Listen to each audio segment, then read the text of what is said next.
Hello दोस्तों, मैं धीरेन स्वागत करता हूं आपका एग्ज़ाम स्टडी विद संगीता में। दोस्तों, आज के इस वीडियो में हम डिस्कस करेंगे टीसीएस द्वारा पूछे गए महत्वपूर्ण प्रश्नों की सीरीज़ में प्राचीन भारतीय इतिहास से एक मोस्ट इम्पॉर्टेंट टॉपिक को। आज हम बात करेंगे मौर्योत्तर काल से बनने वाले 40 मोस्ट इम्पॉर्टेंट टीसीएस के ऑफिशियल प्रश्नों को।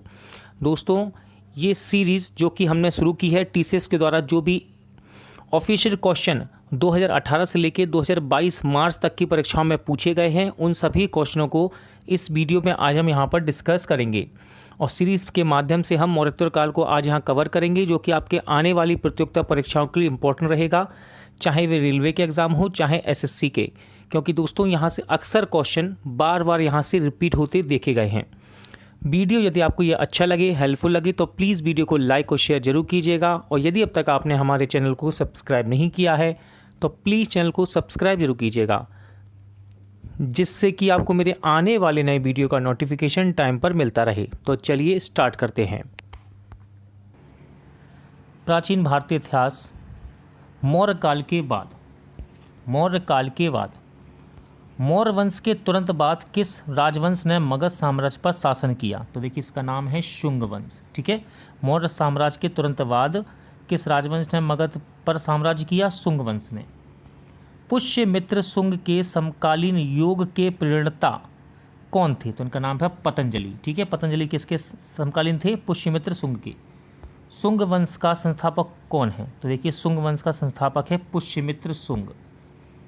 शासक गौतमीपुत्र सतकर्णी किस वंश से संबंधित था? तो ये सातवाहन वंश से संबंधित था। क्या नाम है इसका? गौतमीपुत्र सतकर्णी। सातवाहन साम्राज्य के संस्थापक कौन थे? तो देखिए, सातवाहन साम्राज्य के संस्थापक थे शिमुका। क्या नाम है इसका? शिमुका। प्रसिद्ध अजंता की गुफाओं में नक्काशी सबसे पहले किसके शासनकाल में शुरू हुई थी? तो ये सातवाहन के शासनकाल में ही शुरू की गई थी। किस राजवंश के शासकों ने ब्राह्मणों और बौद्ध भिक्षुओं को कर मुक्त गांव देने की प्रथा शुरू की थी? तो ये कि सातवाहन ने। इंपॉर्टेंट क्वेश्चन है। सातवाहन अपने सिक्कों को मुख्य रूप से किस में ढालते थे? सही आंसर है सी से। ठीक है, सी से के सिक्के सातवाहन राजा ने ही चलाए थे। सातवाहन का महानतम शासक कौन था? तो इसका नाम था गौतमीपुत्र सतकर्णी। ठीक है, ये सातवाहन राजवंश का सबसे महान शासक था।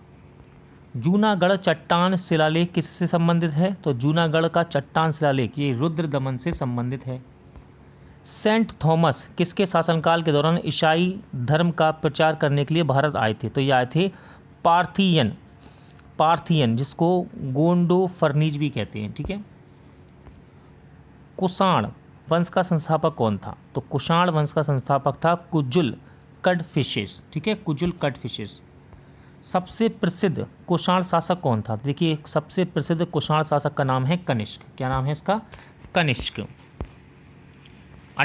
78वीं ईस्वी से शुरू होने वाला शक युग की स्थापना किसके द्वारा की गई? तो ये की गई कनिष्क के द्वारा, जो कि कुषाण वंश का शासक था। कनिष्क किस वर्ष में सिंहासन पर बैठा? तो ये बैठा 78 ईस्वी में सिंहासन पर। चरक, इंपॉर्टेंट क्वेश्चन है। चरक किस राज दरबार के विख्यात चिकित्सक थे? तो चरक जो चिकित्सक थे ये कनिष्क के दरबार में ही थे। द्वितीय अशोक किसे कहा जाता है? देखिए, इंपॉर्टेंट क्वेश्चन है। द्वितीय अशोक कनिष्क को ही कहा जाता है। गांधार कला विद्यालय किसके शासनकाल में विकसित हुआ? तो ये हुआ कनिष्क के शासनकाल में विकसित। भारतीयों के लिए महान रेशम मार्ग किसके द्वारा खोला गया? तो भारतीयों के लिए महान रेशम मार्ग को कनिष्क के द्वारा खोला गया। किस कुषाण शासक ने बौद्ध धर्म को संरक्षण दिया था? तो देखिए, कुषाण शासक इसका नाम है कनिष्क, जिसने बौद्ध धर्म को संरक्षण दिया था।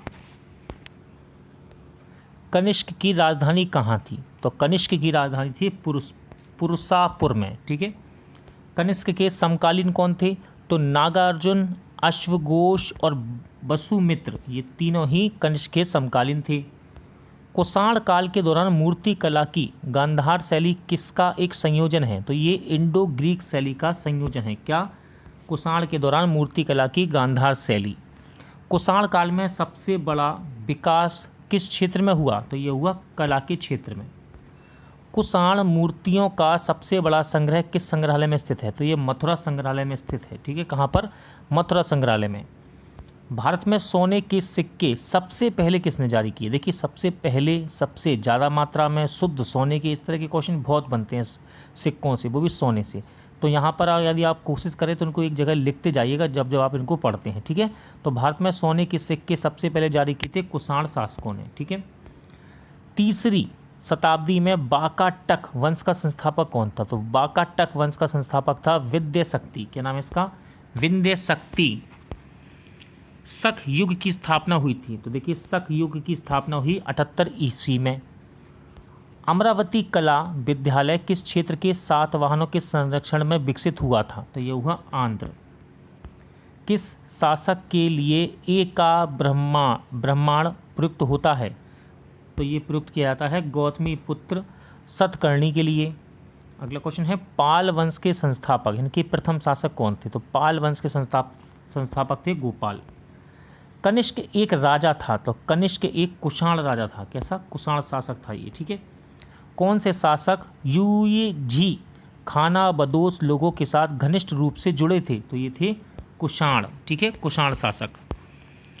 प्राचीन भारत में गांधार कला किस राजवंश ने विकसित किया था? राइट आंसर, कुषाण वंश ने। शल्य चिकित्सा के जनक के रूप में किसे जाना जाता है? तो सुश्रुत को शल्य चिकित्सा के जनक के रूप में जाना जाता है। चिकित्सा और शल्य चिकित्सा पर एक प्राचीन संस्कृत पाठ है, तो देखिए इस पाठ का नाम है सुश्रुत संहिता। ठीक है, सुश्रुत संहिता। गुर्जर प्रतिहार तथा राष्ट्रकूटों एवं पाल वंश के शासकों ने किस पर नियंत्रण के लिए लड़ाई लड़ी? तो इन्होंने कन्नौज के लिए लड़ाई लड़ी थी। ठीक है, राजा रुद्रदामन किस वंश के थे? तो राजा रुद्रदामन ये शक वंश के थे। किसके? शक वंश के। अगला क्वेश्चन है, इंपॉर्टेंट है, विक्रम संवत की शुरुआत कब हुई? तो 57 ईसा पूर्व में विक्रम संवत की शुरुआत। आज का टॉपिक यही एंड होता है। जल्द मिलते हैं नए टॉपिक के साथ।